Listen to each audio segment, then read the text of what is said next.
कुछ दिन पहले यूक्रेन ने बाखमुट में जबरदस्त हमला किया था और 2 किलोमीटर अंदर तक यूक्रेनी सैनिक घुस आए थे। हालात ऐसे हो गए थे कि वैगनर चीफ प्रोग्जिन तक ने ऐलान कर दिया था कि जीता हुआ बाखमुट रूस के हाथ से निकल गया है। अब ऐसे ही हालात ज़ेपोरिज़िया में हो गए हैं, जहां 100 घंटे 17 आक्रमण और ज़ेपोरिज़िया में ज़ेलेंस्की पस्त। बड़ी खबर यह है कि रूस बाखमुट वाली गलती अब दोहराना नहीं चाहता है, इसलिए ज़ेपोरिज़िया में ऐसी अवैध दीवार तैयार की जा रही है जिससे आगे यूक्रेनी सैनिक पस्त हो गए। यहां तक कि नेटो देशों से मिले हाईटेक वेपन भी काम नहीं आ रहे हैं। अब 100 घंटे में यूक्रेन की 17 कोशिशें कैसे नाकाम हो गई? आखिर रूस ने यह कैसे करा? पुतिन की किस प्लानिंग ने कीव से लेकर पेंटागन तक कोहराम मचा दिया? इस रिपोर्ट से समझिए।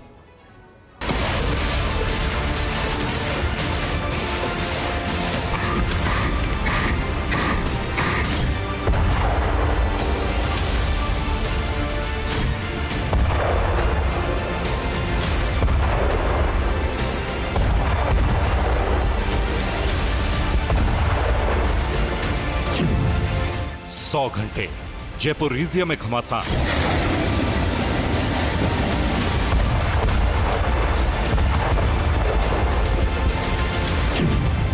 सौ घंटे 17 कोशिश, यूक्रेन नाकाम।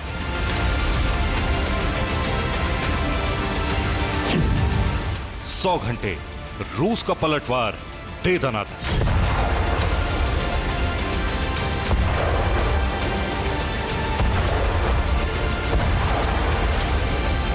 यानी नाटो के जिन हथियारों के दम पर यूक्रेन ज़ेपोरिज़िया पर कब्जा करने का ख्वाब देख रहा था, ना सिर्फ रूस ने उन हथियारों को तबाह कर दिया, बल्कि ज़ेपोरिज़िया में घुसने की कोशिश करने वाले यूक्रेनी सैनिकों को खदेड़ दिया।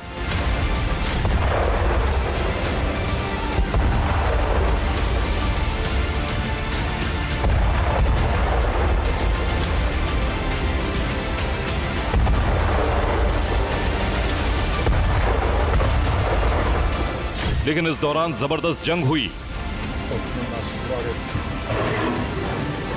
दोनों तरफ खूब गोलाबारी हुई। 100 घंटे से ज्यादा वक्त तक बारूदी गर्जना होती रही, जिसका सबूत ये तस्वीरें हैं, जिसमें कई बार तो रूस और यूक्रेन के सैनिक एकदम आमने सामने आ गए थे।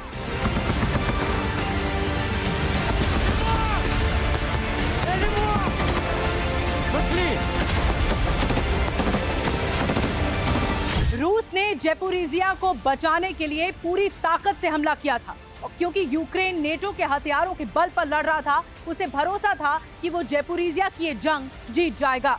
लेकिन रूस के पलटवार से न सिर्फ नेटो के हाईटेक वेपन तबाह हुए, बल्कि यूक्रेन को बाखमुट के बाद ज़ेपोरिज़िया में भी मुंह की खानी पड़ी।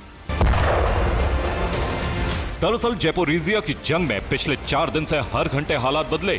कभी यूक्रेन रूस पर हावी दिखा, तो कभी रूस।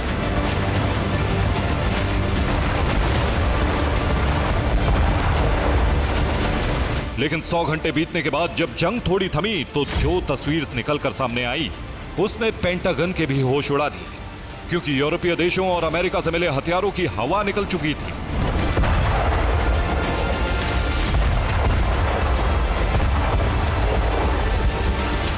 सबसे पहले आपको दिखाते हैं रूस ने किस तरह यूक्रेन की घेराबंदी करके यूक्रेन के मंसूबे को रौंद दिया।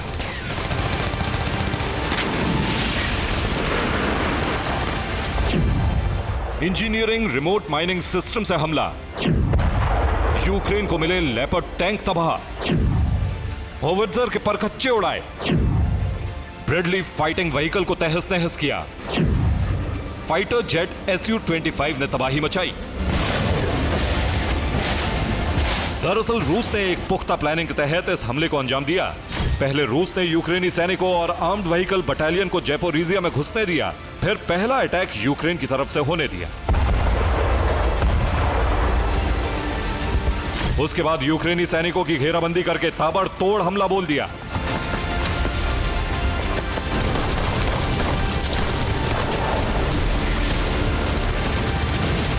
ऐसे में यूक्रेनी सैनिक कुछ समझ पाते इतनी देर में तो रूस के सैनिकों ने सब कुछ तहस नहस कर दिया, सब कुछ तबाह कर दिया। और तो और यूक्रेनी सैनिकों को आर्म व्हीकल और उनके टैंक्स तक लेने की और उससे हमला करने की नौबत तक नहीं आने दी। यहाँ तक कि हमले से बचने के लिए यूक्रेन ने एक रेलवे ब्रिज को उड़ा दिया, जिससे रूसी सैनिक यूक्रेनी सैनिकों के पीछे ना आ पाए।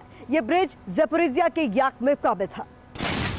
यानी बाखमुत वाली गलती रूस ज़ेपोरिज़िया में दोहराना नहीं चाहता।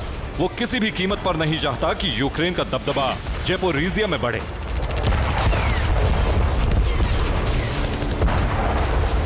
इतना ही नहीं, रूस ने जमीन और आकाश दोनों तरफ से हमले किए।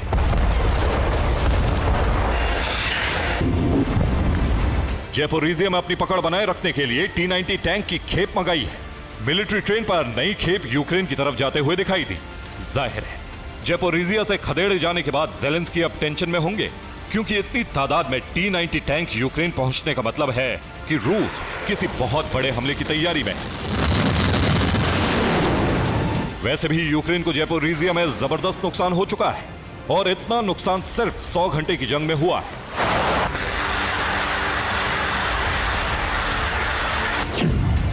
रूस ने पिछले 2 दिन में यूक्रेन के 9 टैंक नष्ट कर दिए, जिसमें 4 टैंक जर्मन मेड लेपर्ड 2 थे। इसके अलावा ज़ेपोरिज़िया रीजन में यूक्रेन के 300 सैनिक मारे जा चुके हैं, जबकि 14 आर्म्ड व्हीकल और एक फ्रेंच होवित्जर को तबाह कर दिया। इसके अलावा यूक्रेन को बड़ा झटका अमेरिकी फाइटिंग व्हीकल ब्रैडली के तबाह होने से लगा है। रूस ने 9 ब्रैडली को खाक में मिला दिया है। इतना ही नहीं, रूस ने हवाई हमले में मैक्स प्रो आर्म्ड व्हीकल तबाह कर दिया, जिसे अमेरिका ने यूक्रेन को दिया था। इसके अलावा रूस की रणनीति के आगे यूक्रेन की स्मार्ट माइन भी फेल हो गई, क्योंकि रशियन स्काउट ने स्मार्ट माइन को नष्ट कर दिया था।